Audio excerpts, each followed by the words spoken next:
Hey guys, looks like it's beer 30. Let's go see what's in the fridge today.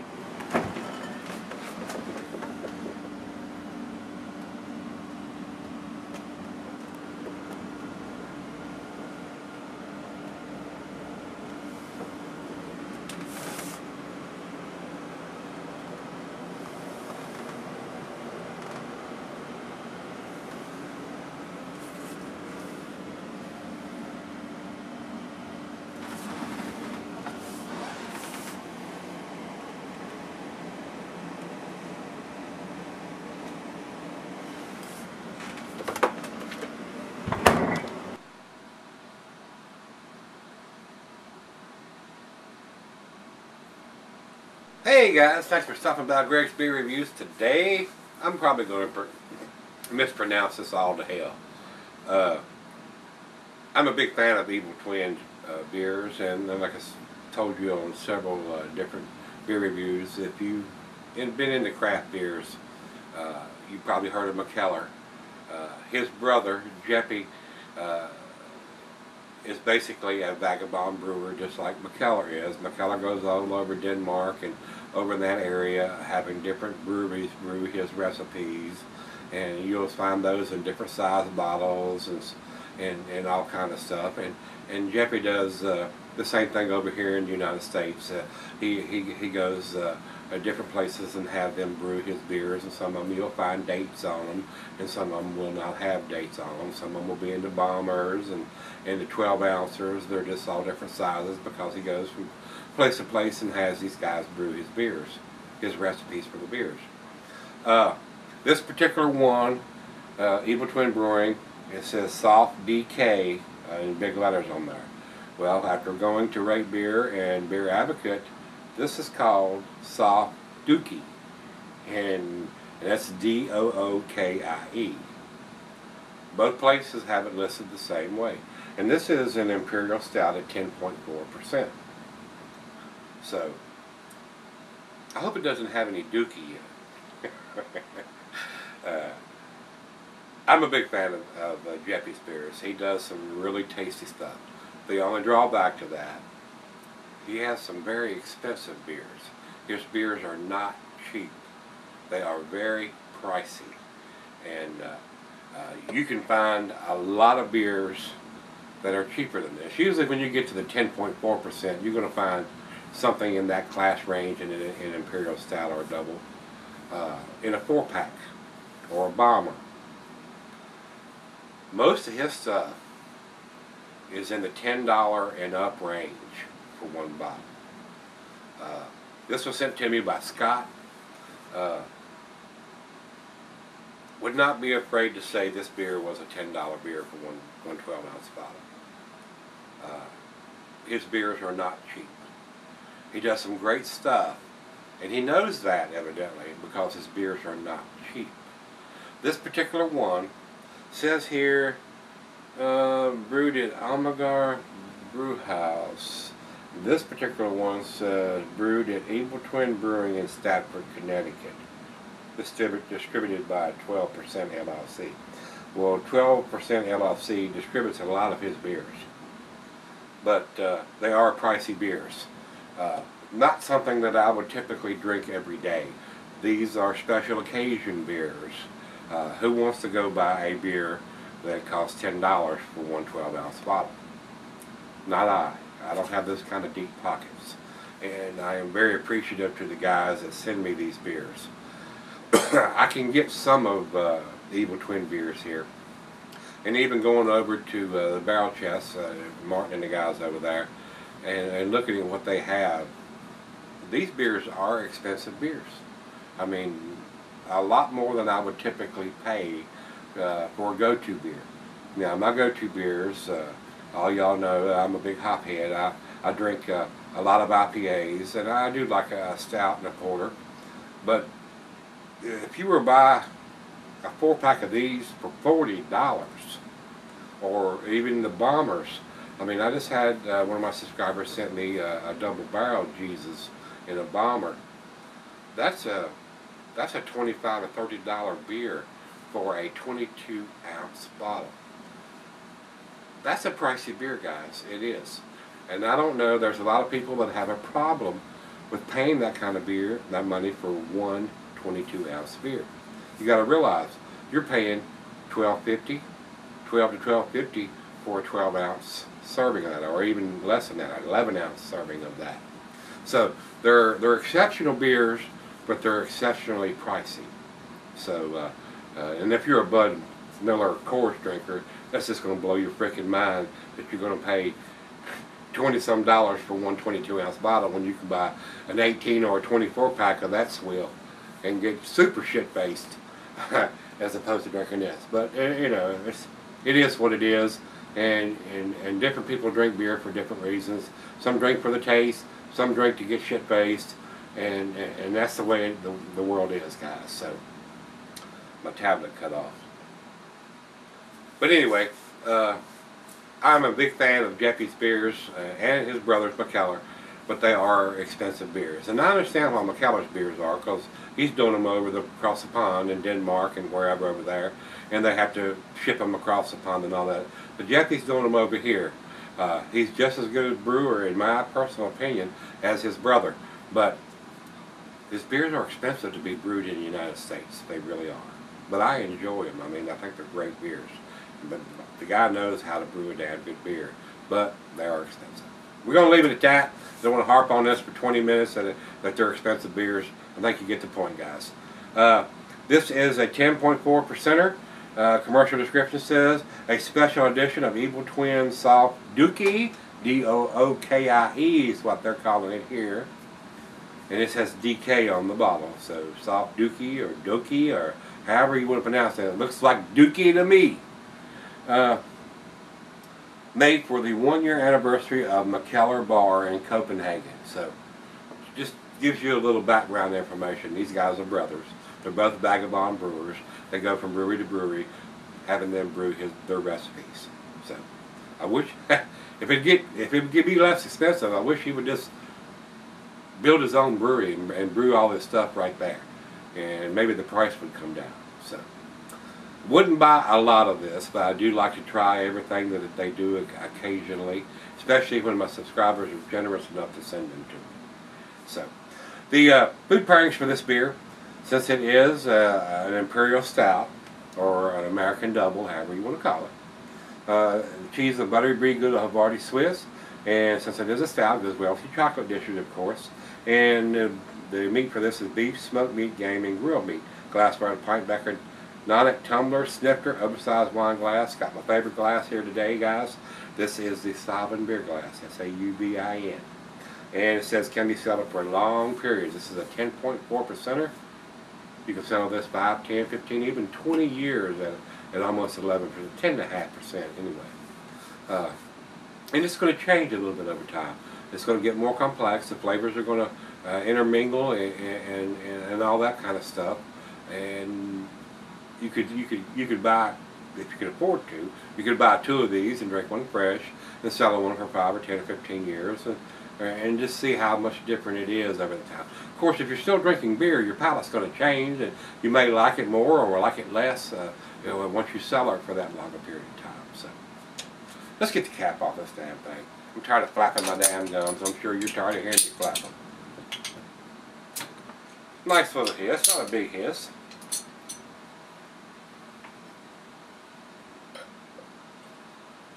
Let's go down the center. This is a big beer. Let's see what we get. Ooh, right up to the top. Big. I'm getting a big roasted malt presence already this far away. Wasn't expecting that much of a head. That's a good 2.5 fingers of head on that. A nice full glass. And over to the light, it is pitch black. And this has a big part, a bulb part here on this particular glass, the Sauvin beer glass. And it has a little skinnier part down here, the little stem part of it. I'm not getting any light through either part. A lot of times I'll get a little bit of red rubbiness through there. I'm not getting it on this. Not at all. This is a pitch black beer, guys. And there's just a little swig in there. I don't want to leave that, because I'm sure this is a very expensive beer that Scott had purchased and sent to me. So Scott, thank you, brother. I do appreciate it. I know these beers aren't cheap, guys. I really do. I really appreciate it. Let's get a nose on it. Rich roasted malt, caramel, toffee, chocolate, hints of coffee, licorice, maybe some dark fruit in there. Got it's a bittersweet chocolate smell, but I am getting a heavy sweetness on the back end. Oh, that beer smells wonderful. This guy knows how to brew a frickin' beer.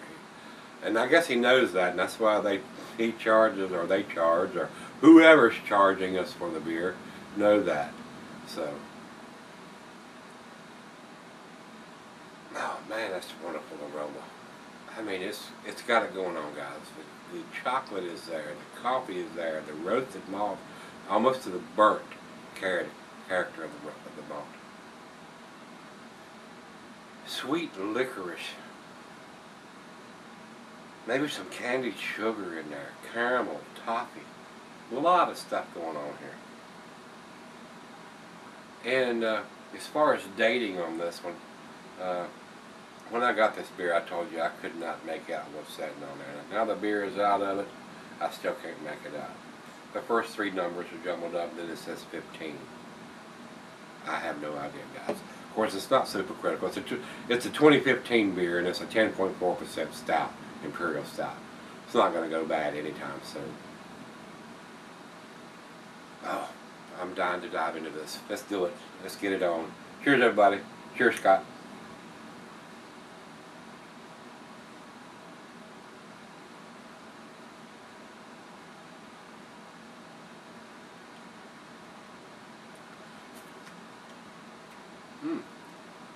Slight metallic taste to that. Now that'll probably go away as it warms up. Very surprised. Look at the cap. Yeah, that's not the right cap. I dropped off cap because I'm going to look at. A lot of times if that little plastic liner inside is not completely sealing the beer right. But usually if that happens, you know, you lose a little carbonation. I am getting a little metallic taste right off the bat.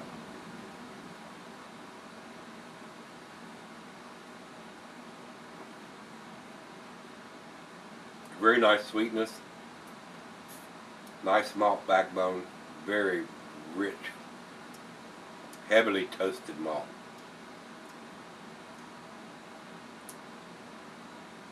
Coffee, tobacco, chocolate, licorice, dark fruit.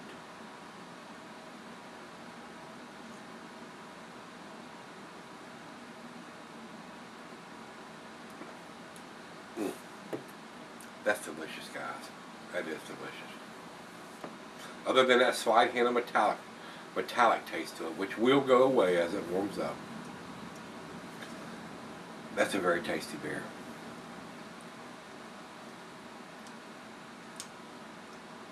And they do so many different, I mean, he goes all over the place brewing his, getting these guys to brew his beers or his recipes.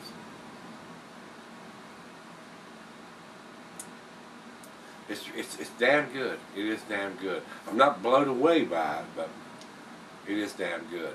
I don't know if I would justify that it is a $10 a bottle for 12-ounce beer right now. So let me sip on it.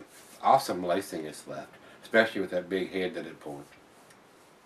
And let her taste it, and then we'll come back and see where this ends up.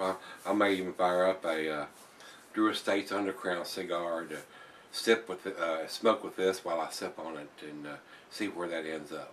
And a lot of you guys are hard for me to do cigar reviews. It'll come. It'll come. I'm still considering myself a newbie, only smoking cigars for a year or so. So still tasty. Let's not blow it away right yet. Let's see where it ends up. All right, guys, I'm back. Been sipping on it probably about 35-40 minutes now.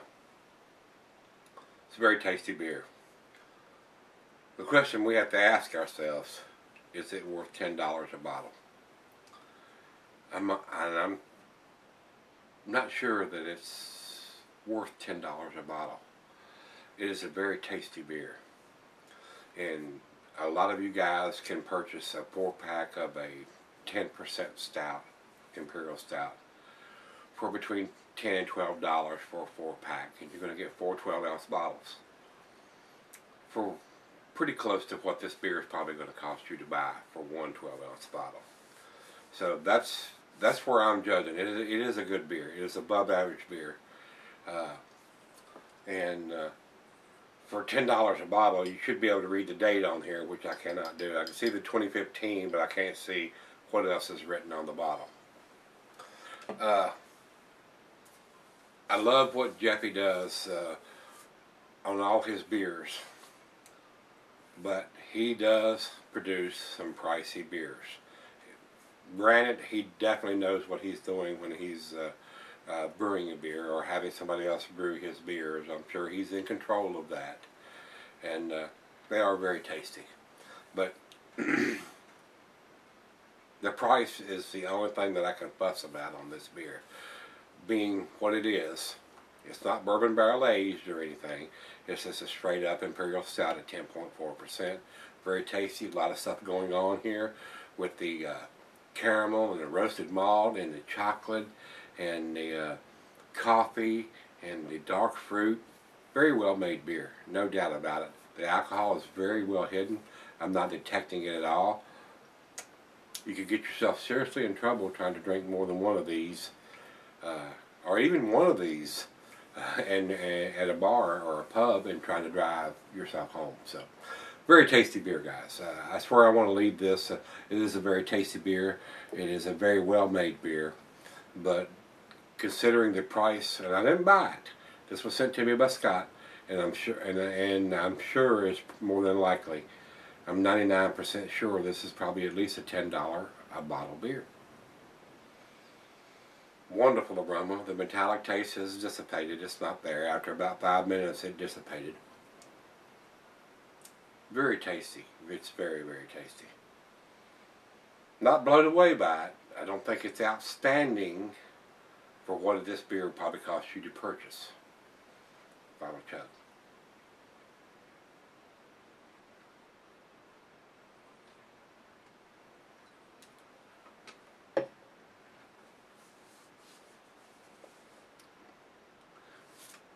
A lot of stuff going on in this beer. A lot of stuff. And this is going to get more complex the longer you age this beer. And I'm such a big fan of what Jeffy does that it hurts my heart to say that I don't think this is an A beer.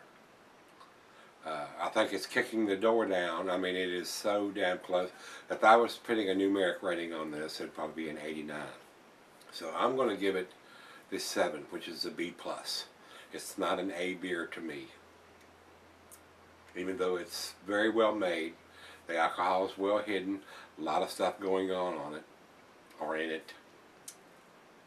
It's just not, compared to the price you have to pay for it, for what you're getting, I don't think it's an A beer, guys. And I'm going to leave it at that. I'm going to give it a 7, which is a B+. Over to Beer Advocate. Beer Advocate says it's an 89 also. It's a very good beer. It is a very good beer. It is a very, very good beer. But not quite to the A category for what you're paying per ounce or per bottle for what you're getting. I've had bourbon barrel aged beers that are tastier than this for less money per ounce. So that's where I'm getting at this. If you're going to pay $10 for a beer and a 12-ounce bottle, it ought to be pretty exceptional to pay that kind of price. Over to Rate Beer. Rate Beer also says 89, but it says 29 in the style. So I think it's pretty unanimous. They're giving it an 89 overall. These guys are giving it an 89 overall. I am giving it an 89 overall. It's not quite to the A category, but it is kicking the door down. Now, if you come to me and say, oh, you're crazy, you're whatever, it's an A beer, I'm not going to argue with you. I mean, if you think it's an A beer, I'm not going to argue with that at all, because it is so close to being an A beer to me. But comparative to the cost that this beer is, and what you're getting, I think it's so close. It is so damn close. But if you're going to pay $10 for a beer and you can't read the date on the bottle, I got a slight problem with that. But as far as being a 10.4% Imperial Stout that has everything going on that this one does, with the roasted malt and the coffee and the chocolate and the dark fruit, I would think it would be just a tad better than what it is for what it costs. So that's where I'm going to leave it. But if you had this one from Evil Twin, this is their Imperial Stout. I think it's called Soft Dookie, D-O-O-K-I-E. Maybe I'm mispronouncing that. And it's called Soft DK on the bottle. DK, Soft DK. And evidently that's an abbreviation for Dookie. So, don't think it's Dookie, but I don't think it's an A beer either, guys. So it's pretty close, but not quite the cigar. So with that being said, if you've had this one from Evil Twin, let me know what you think of it, guys, and come on back tomorrow. Let's see what's in the fridge. See you then.